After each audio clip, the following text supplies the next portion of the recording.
as a magician, playing with space, both big and small, who creates what he calls the cave effect.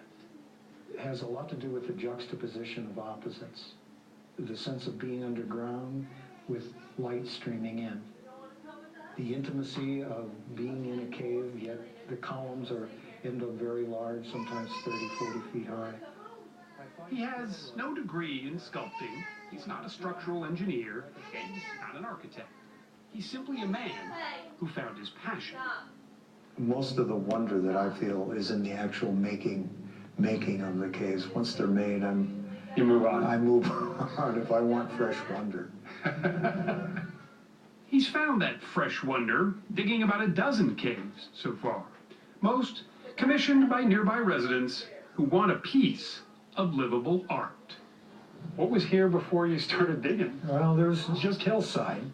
This cave along the Rio Grande River even has power, a wood floor, and a colorful bathtub with running water. It took Paulette 2 years to dig. He charged a mere $12 an hour in labor. You don't do this for the money. You're not getting rich off making these beautiful places. No, it's the process. You know, I'm having the time of my life. You can see the way they're all set here. Amazingly, Rob Paulette's designs have been largely unnoticed. Until recently, that is. I use only hand tools, shovels, mattocks, scrapers. A documentary filmmaker heard of the caves and spent 3 years following Paulette as he dug. The result was Cave Digger, a film so unique it was nominated for an Academy Award. I'm in the big time now, so... Suddenly, Rob Paulette was a caveman with a following. So I take it in your career as in real estate, you've never really had to sell caves before. This is definitely a first.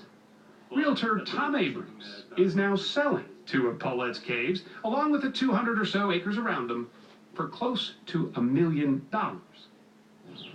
But Paulette won't see any of that money. It all goes to the seller. Does it ever get lonely up here, doing all this work? You know, I'm never lonely. He agreed to show us his latest project. This is the largest thing I've ever done. He calls it his magnum opus. I'm taking all the things that I've learned in all the other caves over the years and finally getting an opportunity to experiment with gilding the lily. His plan is not only to just carve, but paint these sandstone walls, creating what he hopes will be a healing retreat, a community gathering place, complete with a waterfall.